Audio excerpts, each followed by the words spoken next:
आप देख रहे हैं दुनिया भर की खबरें और ये रही आज की सुर्खियां। इसराइल ने फलस्तीनी कैदियों की रिहाई रोकी, नेतन्याहू की सिक्योरिटी मीटिंग का इंतजार। गजा से 6 इसराइली कैदियों की हुई रिहाई, जवाब में 620 फलस्तीनी होने हैं आजाद। इसराइली फौज की गोली से वेस्ट बैंक में 12 और 13 साल के 2 फलस्तीनी बच्चों की मौत। और लेबनान में हसन नसरल्लाह की तदफीन की तैयारी। हिजबुल्लाह ने कहा, हमने अपनी जमीन को आजाद करवाने का जिम्मा लेबनानी आर्मी पर छोड़ा। आजाद बोल इंडिया में आप सभी का खैर मकदम है। मैं हूं आदिल खान आजाद। आज है 22 फरवरी 2025। आप देख रहे हैं स्पेशल प्राइम टाइम शो दुनिया भर की खबरें। चलिए शुरू करते हैं दुनिया भर की खबरों का ये सफर। तफसील से जितनी देखी हेडलाइंस उससे ज्यादा होंगी खबरें, लेकिन सबसे बड़ी खबर से करते हैं शुरुआत। इसराइल ने फलस्तीनी कैदियों की रिहाई रोक दी है। नेतन्याहू की सिक्योरिटी मीटिंग का इंतजार किया जा रहा है, वहीं से फैसला होगा। इसराइल ने फलस्तीनी कैदियों की रिहाई को टेम्पररी डिले कर दिया है। ये वही सातवां बैच है जो प्रिजनर एक्सचेंज डील का हिस्सा था। इसराइल के नेशनल ब्रॉडकास्टर कान के मुताबिक फलस्तीनियों की रिहाई का फैसला प्राइम मिनिस्टर बेंजामिन नेतन्याहू की आज रात होने वाली सिक्योरिटी कंसल्टेशंस के बाद लिया जाएगा। सिक्योरिटी मीटिंग का मकसद गजा सीज फायर एग्रीमेंट के सेकंड फेज पर बातचीत करना है। इसराइल हायोम एक इसराइल का न्यूज़पेपर है, उसने इसराइली प्रेजेंस सर्विस का हवाला देते हुए कहा है कि अभी तक पॉलिटिकल लीडरशिप ने कैदियों की रिलीज, कैदियों की रिहाई के लिए कोई ऑफिशियल इंस्ट्रक्शंस नहीं दिए हैं। ये देरी फलस्तीन और इसराइल के दरमियान चल रही एक्सचेंज प्रोसेस के में एक बड़ी रुकावट बन सकती है। यह भी देखा जाना बाकी है कि क्या नेतन्याहू की सिक्योरिटी कंसल्टेशंस के बाद ये रिहाई वाकई होगी या नहीं होगी। अगर रिहाई रुकती है तो ये सीज फायर मुआहदे की खिलाफ वर्जी होगी और हो सकता है कि इसके बाद जंग दोबारा छिड़ने के हालात बन जाएं, क्योंकि इसराइल ने अपने होस्टेजेस वापस ले लिए हैं। वो फर्स्ट फेज के तहत सारे होस्टेजेस ले चुका। अब फलस्तीनियों की रिहाई की बारी थी। आज सबसे बड़ा बैच रिलीज होना था 620 लोगों का, लेकिन रिहाई को डिले किया गया है या कैंसिल अभी हम नहीं कह सकते। हम खबर जब तक पढ़ रहे हैं तब तक के हालात ये हैं, आप जब तक देखेंगे हो सकता है बदल जाएं। इस खबर में जैसे ही कोई अपडेट आएगी हम आपको बताने की, अपडेट करने की कोशिश करेंगे, भले वो रात में ही आए। बढ़ते हैं आगे। गजा की नुसेरियत, रफा और गजा सिटी में 6 इजरायली कैदियों को आज रिहा कर दिया गया। यह रिहाई एक बड़ी प्रिजनर एक्सचेंज डील का हिस्सा थी, जिसमें 620 फलस्तीनी कैदियों को भी इजराइल की जेलों से आज़ादी मिलेगी, ये कहा गया, लेकिन अभी तक उन्हें रिलीज नहीं किया गया। आप 10 बजे के बाद ये प्रोग्राम देख रहे हैं, आप समझ लीजिए 10 बजे तक के यही हालात हैं। ये एक्सचेंज डील गजा के करंट कॉन्फ्लिक्ट के दौरान एक सिग्निफिकेंट डेवलपमेंट है। यहां एक तरफ इजराइल अपने कैप्टिव्स को, अपने होस्टेजेस को वापस लाने के लिए डेस्परेट है, दूसरी तरफ फलस्तीनी ग्रुप्स के लिए यह एक बड़ी डिप्लोमेटिक मोरल विक्ट्री मानी जा रही है। पहले खबर आई थी कि 602 फलस्तीनी कैदी आजाद होंगे, लेकिन अब यह तादाद बढ़कर 620 बताई जा रही है। फिलहाल इजरायली जेल से निकलने वाले कैदियों की तस्वीरें इस खबर को पढ़े जाने तक जारी नहीं की गई थीं, जिन्हें हम अगले वीडियो में दिखाने की कोशिश कर रहे हैं। हमने आपको दोनों तरफ की खबरें बता दी हैं। अपडेट फिलहाल अब तक की यही हैं। सर बढ़ते हैं आगे और आपको बताते हैं कि कुछ न्यूज़ नेटवर्क ने 2 फोटो शेयर किए हैं, एक आज का और एक जब लास्ट बैच रिलीज हुआ था फलस्तीनियों का उसका। और कुछ न्यूज़ नेटवर्क ने ये दिखाने की कोशिश की है कि देखिए, जब उधर से कैदी हैंड ओवर किए जाते हैं इजराइल की तरफ से तो क्या होता है, और जब हमारे फलस्तीन की तरफ से आज़ाद किए जाते हैं तो क्या होता है। तब पिछली बार फलस्तीनियों को एक टी शर्ट पहनाई गई थी जिस पर लिखा था, हम याद रखेंगे, हम भूलेंगे भी नहीं, हम बदला लेंगे, इस तरीके की कोई चीज़ें थी। और नेवर फॉरगेट नेवर फॉरगिव, हाँ, ना भूलेंगे ना माफ़ करेंगे। और आज एक इजरायली होस्टेज ने रिलीज के वक्त हमास के फाइटर को चूमा, 2 फाइटर्स को, तो वो तस्वीर वायरल हो गई जिसे हमने पिछले आपको वीडियो में दिखाया था। तो इसको लेकर ये कहा जा रहा है, जरा कंपैरिजन कीजिए कि हम कैसे रिलीज करते हैं और वो कैसे रिलीज करते हैं। हम यहाँ फिर से बता दें, हमारा पिछला एक चैनल सिर्फ इसलिए जो है वो डिमोनेटाइज हो गया, कहा गया कि आप जो है निगेटिव या टेररिस्ट ऑर्गेनाइजेशन को प्रेज करते हैं, ग्लोरीफाई करते हैं। सोचिए हम कितनी बैलेंस तरीके से न्यूज़ देते हैं, दोनों तरफ की न्यूज़ दिखाते हैं, और हम सिर्फ वो क्या कह रहे हैं ये बताते हैं। तो आप प्लीज़, आप व्यूअर्स, اگر اپنا چینل کھولنا چاہتے ہیں تو بہت संयमित لہجے میں بات کیجئے، پتہ نہیں کس نے کیا شکایت کی ہوگی۔ حالانکہ ہم یوٹیوب سے اور بات کریں گے، اپیل تو ہماری ریجیکٹ ہوئی ہے۔ چلیے ہم آپ کو آگے بڑھتے ہیں اور بتاتے ہیں۔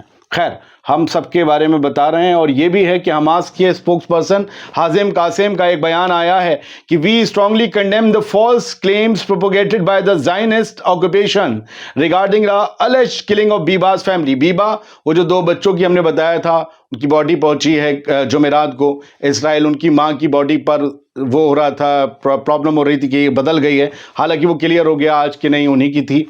اس کے بارے میں، ان کی کلنگز کے بارے میں یہ کہا جا رہا ہے آئی ڈی ایف کی طرف سے کہ انہیں بے دردی سے، بے رحمی سے حماس کے القسام بریگیڈ نے مارا ہے، بچوں کو بھی، ماں کو بھی۔ تو اب یہ حازم قاسم جو حماس کے اسپوکس پرسن ہیں، انہوں نے کہا یہ بیس لیس اور بائسڈ بالکل کلیمز ہیں جو اسرائیلی میڈیا کی طرف سے پھیلائے جا رہے ہیں۔ وہ لوگ اسرائیلی ایئر اسٹرائکس میں مارے گئے تھے، ہم نے اگر انہیں مارنا ہوتا تو باقی کیپٹیوز کو ہم ریلیز کیوں کرتے؟ ہم نے سب کو بچا کے رکھا، ہم چھوٹے بچوں اور ایک عورت کو کیوں مارتے؟ یہ سب انہوں نے کہا ہے، اپنا کلیریفیکیشن پھر سے دیا ہے۔ اور سر ایک تصویر آئی ہے مصر سے، میں آپ کو دکھا دوں، پھر تصویریں آپ کو اور بتاؤں گا۔ رمضان شریف آنے والے ہیں تو ایجپٹ کی طرف سے جو راحت آ رہی ہے غزہ میں، وہاں ایک شخص اس ٹرک کے پاس گیا جس میں راحت آ رہی تھی، اور اس نے جا کر ایک لیمپ، جو رمضانوں میں وہاں لیمپ ٹانگے جاتے ہیں، قندیل ٹائپ کے یا یوں کہیں کہ وہ لیمپ ہوتے ہیں رمضان شریف کے، وہ لیمپ یا لینٹین وہاں بھیجی اور رکھ کے ٹرک میں بھیجی یا ٹرالی جیسے بھی آ رہا تھا، اور فلسطینی لوگوں کے لیے، اور وہ غریب صحیح مصری دکھ رہا ہے، اس نے محنت سے بنایا ہوگا، اس کے کپڑوں پر وائٹ وغیرہ لگا ہوا، آپ نے اسکرین شاٹ دیکھا اور یہ لیمپ دیکھا، تو یہ لوگ مصر کے لوگ جو ہیں وہ تحفے بھیج رہے ہیں غزہ کے لوگوں کے لیے رمضان شریف سے پہلے۔ کل ایک میٹنگ ہوئی تھی جس کی اپڈیٹ نہیں آئی تھی، اس کے بارے میں آج خبر خود سعودی عرب کے پیپر نے چھاپی، عرب نیوز نے، کہ Saudi crown prince discuss Gaza with leaders from Gulf, Jordan, Egypt. Jordan, Egypt اور گلف کے لیڈرز کے ساتھ محمد بن سلمان نے کل جو میٹنگ کی اس میں ڈسکشن صرف غزہ کے لیے تھا۔ ہاں، اس میٹنگ کا کوئی بھی جوائنٹ بیان باہر نہیں آیا ہے، یا جوائنٹ بیان جو ہوتا ہے یا پریس کانفرنس تو ہوتی نہیں ہے، کوئی بیان باہر نہیں آیا۔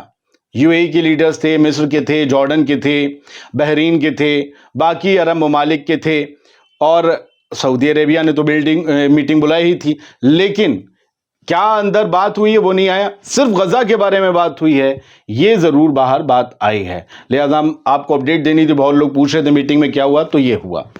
اسرائیلی آرمی کے اوپر الزام ہے کہ آج انہوں نے 2 فلسطینی بچوں کو گولی مار کر ہلاک کر دیا ویسٹ بینک میں، اور ان بچوں کی عمر صرف 12 اور 13 سال تھی۔ یہ پوچھا جا رہا ہے کہ انہوں نے آخر کیا کیا تھا جو آپ نے ان کو گولی مار دی ہے۔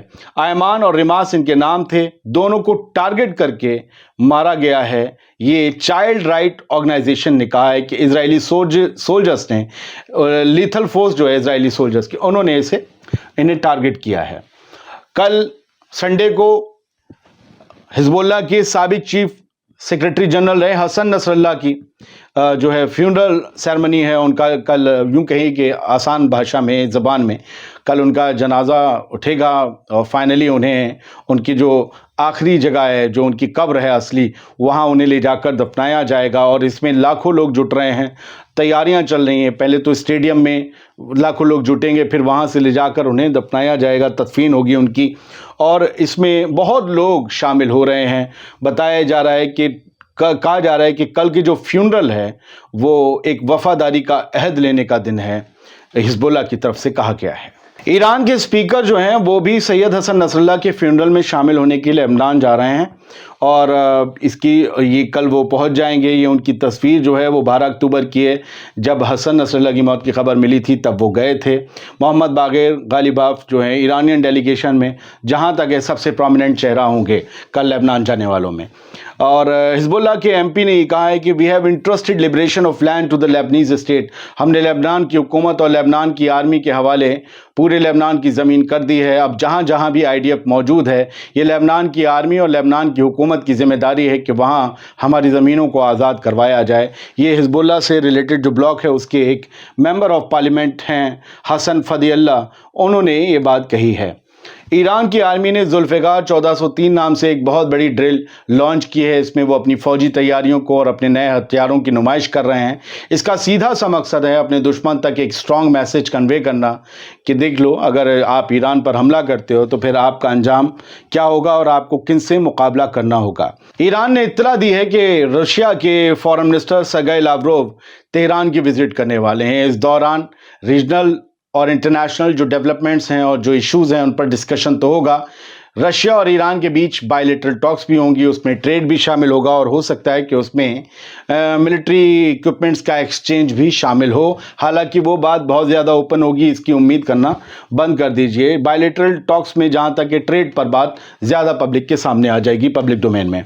रशियन ट्रूप्स ने एक और इलाका कब्जाने का दावा किया है। ये रूस की मिनिस्ट्री ऑफ डिफेंस का दावा है। उन्होंने कहा है कि यूक्रेन के जो कई इलाके हैं उनमें हमने घुसकर 375 फाइटर्स जो हैं, 375 फौजी यूक्रेन के हलाक कर दिए हैं। और इसके अलावा लुहांस्क पीपल रिपब्लिक जो है और जो उसे LPR कहते हैं, वहाँ पर एक बड़े सेटलमेंट को कब्जा लिया है। ये रशिया की मिनिस्ट्री ऑफ डिफेंस का दावा है। पेंटागन अपने 5400 प्रोबेशनरी वर्कर्स को निकालने जा रहा है, ये खबर आई है। और अगले हफ्ते इन 5400 वर्कर्स को निकाला जाएगा और कहा जा रहा है कि हम अपनी एफिशिएंसी बढ़ाने के लिए हम 5 से 8% लोगों का जो है वो उनकी कटिंग कर रहे हैं। ये पेंटागन की तरफ से कहा गया है और डिपार्टमेंट्स की सिविलियन वर्कफोर्स को छांटा जा रहा है। तो अब ये मंदी की वजह से है, घाटे की वजह से है, या वाकई पेंटागन में काबिल लोगों की कमी थी? भले वो प्रोबेशनरी हों लेकिन जुड़े तो पेंटागन से थे। आखिर इसकी वजह क्या है नहीं पता, लेकिन नई हुकूमत यूं समझ लीजिए कि पैसे बचाने पर और पैसे कम खर्च करने पर लगी हुई है। सलामत रहिए, खुश रहिए।